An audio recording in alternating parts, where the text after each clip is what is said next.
evangelista Alberto, em nome de Jesus.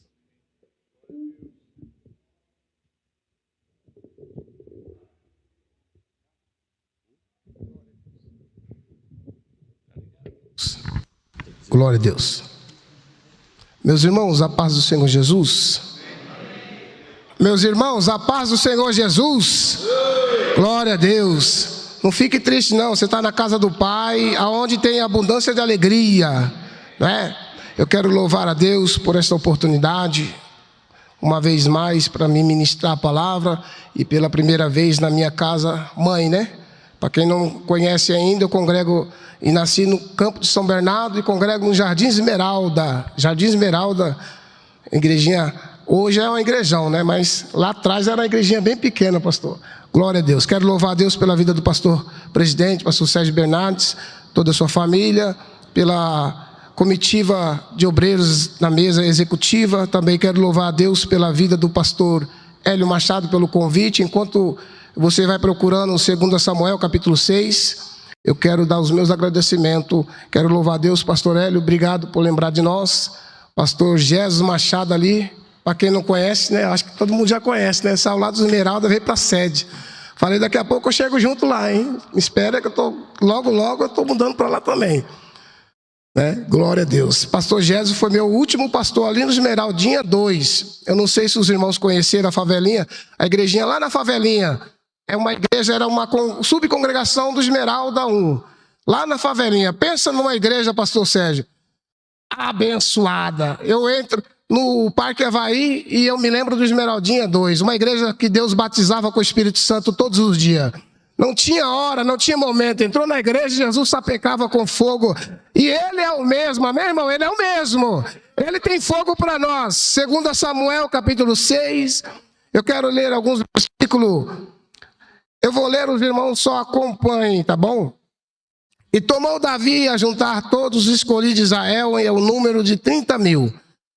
E levantou-se Davi e partiu com todo o povo que tinha consigo desde Baala de Judá, para levarem dali para cima a arca de Deus, sobre o qual se invocava o nome do Senhor dos Exércitos, que se assenta entre os querubins. Versículo 13: puseram a arca em um carro novo e levaram da casa para a casa de Abinadab. Amém? Podem tomar os vossos assentos. Hoje eu quero falar sobre a arca, não a arca feita de madeira, mas eu quero trazer para nós a arca que simboliza a presença de Deus. É preciso termos a presença de Deus, irmãos.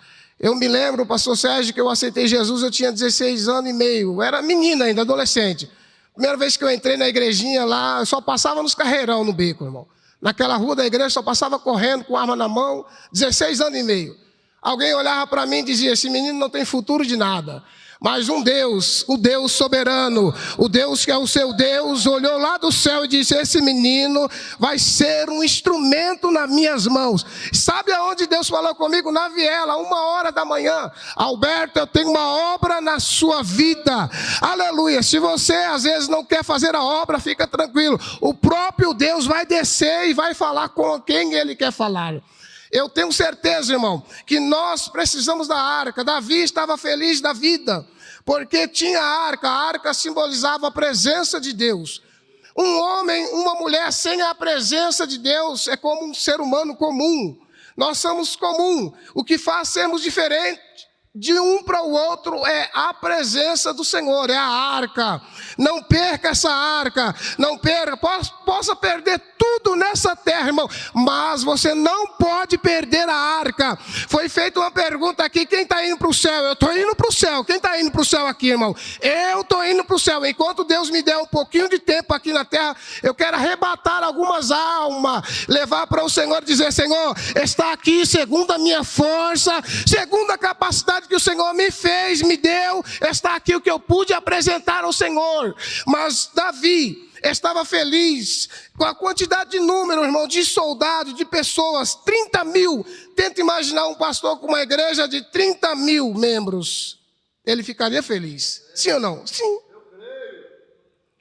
Só que ele estava tão feliz que eu tento imaginar a mente do ser humano. Alguém disse para Davi, Davi, a nação tal faz assim.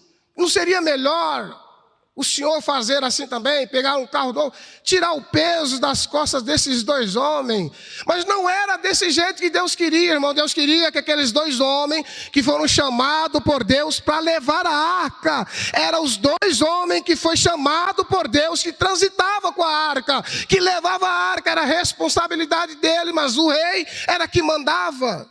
Sim ou não? Sim. Era o rei que mandava. Então o rei achou por bem mudar a situação e compraram um carro novo. Não é? Vai dizer que carro novo. Só que a Bíblia vai dizer que Deus não aprovou. Deus, algumas vezes, aquilo que nós fazemos, Deus não aprova, se nós estivermos fora da vontade de Deus. E qual é a vontade de Deus? É que nós possamos permanecer no caminho, adorando, bendizendo. Está frio, mas nós estamos aqui para adorar. Está frio, mas nós estamos aqui para glorificar. Estamos num momento de luta, de dificuldade. Aleluia. Talvez para você está uma bonança. Talvez para outro está um momento de aflição. Como foi citado aqui, uns sorri, outros estão chorando. Um se alegra porque nasceu um bebê, um netinho, um filhinho, estão alegres. Outros estão se alegres porque vão casar, estão na preparação do casamento, mas outros estão tristes porque morreu alguém da família, e é notório acontecer isso. Davi estava feliz porque Deus havia dado a ele homens para trabalhar, para estar junto com ele. Só que mudaram a transição daquilo que a palavra de Deus havia determinado. Eu fiz uma pergunta a Deus. Eu ministro desde os meus 16 anos e meio, após descer as águas.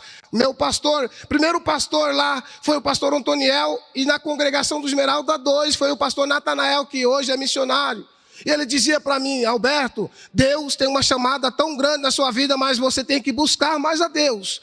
Tem que orar, tem que jejuar, não pode perder culto de doutrina, não pode perder a EBD. Não olha para as lutas, aflições, vão se levantar contra você, vão dizer para você o que você está dizendo, fazendo dentro da casa de Deus. É normal, irmão, numa família ter umas desavenças. É normal no meio de uma família, às vezes, ter uma intriga. Aleluia, é normal, uma família grande sempre vai ter isso. Mas nós temos que olhar para aquele que te chamou, aquele que te fez uma promessa, aquele que diz para você: olha, eu tenho 100 vezes para você nessa terra, e tenho uma vida eterna garantida para você. 100 vezes de Jesus, irmão, é a aposentadoria de Deus para nós nessa terra. Está garantido, está selado, ninguém muda. Tu, porém, vai até o final. Algumas coisas não acontecem porque nós não perseveramos. Se nós irmos até o final e perseverarmos, vai acontecer. Eu me recordo bem, pastor Sérgio, que Deus levantou inúmeros profetas, inúmeros homens e mulheres, jovens, crianças, e falava assim: eu tenho uma obra tão grande na sua vida que vai chegar dia que você vai olhar para o céu e vai dizer: Deus, eu estou cansado de viajar para pregar a palavra. Como homem, eu olhei esses dias e disse: Senhor, eu estou cansado, não de pregar a palavra, mas porque é corrido, trabalhar das 7 às 5, às 17, chegar correndo, tomar um banho em algum lugar dessa terra, pregar a palavra. Me foi posto uma responsabilidade, não da parte do pastor, mas da parte de Deus. Deus me deu uma oportunidade, diz: vai ser ministro da palavra, e Deus derramou no coração dos homens, porque Deus usa os homens para nos abençoar. É assim que Deus faz. As lutas vêm, as dificuldades vêm. Então Davi estava feliz, levantou Davi, partiu com o povo alegre, contente, aleluia, para Balaá de Judá, e levaram dali a arca. Só que eles levaram a arca agora de uma forma diferente. Eles não consultaram, Davi não consultou a Deus. O crente, quando não consulta a Deus, ele tem dificuldade, e as dificuldades vão aumentando, e vai saindo fora do controle. E quando pensa que não, aí a pessoa vai olhar para Deus e dizer: aonde foi que eu errei? Aonde? Aí Deus vem, desce e fala conosco: você saiu fora da minha posição neste momento. Porque não queremos ouvir a voz de Deus. Deus está dizendo: eis que estou à porta e bato. Aquele que ouve a minha voz, abre a porta, eu vou entrar, cear com você e você com ele. Aleluia, não é luta, não é aflição que pode nos afastar diante de Deus, irmão. Aleluia, não é as dificuldades, tudo isso aí vem para experimentar nós. Nos dá o quê? Fazer com que a nossa fé aumente, que a nossa experiência com Deus aumente. Que quando vier o dia mau, nós vamos olhar para o dia mau e dizer assim: Deus me deu, Deus tomou. Bendito seja o nome do Senhor. Ou vou dizer como Davi: a minha alma anseia o Senhor. A minha alma bendiz o Deus de Abraão, o Deus de Isaac, o Deus de Jacó, que também é o nosso Deus. O nosso Deus não está limitado, irmão, somente em bens materiais. O nosso Deus está preocupado conosco e quer nos encher do Espírito Santo de Deus, para caminharmos, para irmos até o final. Alguns têm a transição cortada da sua caminhada, mas é Ele que decide o tempo em que nós vamos estar aqui nessa terra. Uns vivem 80, outros vivem 60, outros vivem 30. É Deus que está no controle. Salomão diz que o tempo pertence a Deus. Há um tempo determinado por Deus embaixo do céu e aqui em cima da terra. Tem tempo de nascer, mas tem tempo de morrer. Tem tempo de chorar, mas também tem o tempo de se alegrar, irmão. Tem tempo de orar, mas tem o tempo de se alegrar com a vitória da oração que você fez diante de Deus. Nós não podemos sair fora da vontade de Deus. Todo dia eu falo: Deus, guia a minha agenda. O Senhor disse que me levaria, eu estou aqui na posição, na brecha. Passe quem quiser passar, desvie quem quiser desviar, se afaste quem quiser se afastar, mas eu continuarei firme e eu irei atrás daqueles que se afastaram. Sabe por quê? Porque Jesus disse que é para nós arrebatar aqueles que estão indo para o fogo. É obrigação nossa. É passar no morador de rua e dizer: boa noite, Jesus te ama, Jesus tem uma obra para você, Jesus tem uma vida nova. É ir lá no tráfico, na biqueira, aleluia, no shopping, no passeio com a família. Às vezes Deus vai mudar o ambiente para te usar de uma forma que você nem imagina. Às vezes Deus vai fechar algumas coisas para você parar. Eu tinha, desde o feriado que eu viajei para Minas, sul de Minas, ali Cambuí, mas o pastor Hélio Machado, pastor Geso e o presbítero Gilberto, eu tinha agenda, preguei no sábado à noite. Quando eu cheguei em casa, pastor, a minha cabeça parecia que estava caindo. Jesus salvou 25 almas ali, no sábado, batizou 15 com o Espírito Santo, e quando eu cheguei em casa, parecia que eu estava morrendo. A cabeça, febre. Falei: Jesus, o que está acontecendo? Aí fui no médico, o médico disse: você está com começo de pneumonia, garganta fechada. Eu estava pregando, cheio do fogo, quase 40 graus de febre, e não sentia. Isso prova a Deus que a presença de Deus é maior do que a enfermidade. Isso prova para nós que Deus tem um domínio sobre todas as coisas. Aí o pastor Hélio falou: Alberto, está livre? Eu falei: estou, porque eu tinha fechado a agenda, porque eu estava enfermo. E Deus falou: eu quero te usar uma vez mais. Então Davi vai em paz, faz o que os homens dizem a ele. A ordem de Deus era para carregar a arca nos lombos daqueles dois homens que foram consagrados, um na frente e outro atrás. E a arca aqui, não quero falar da arca da madeira, eu quero falar da arca que você está carregando com você. A arca é a presença do Espírito Santo. A arca é o fogo do Espírito Santo. A Bíblia diz que o fogo arderá continuamente sobre o altar e não vai se apagar. Pode vir luta, mas o fogo está aceso.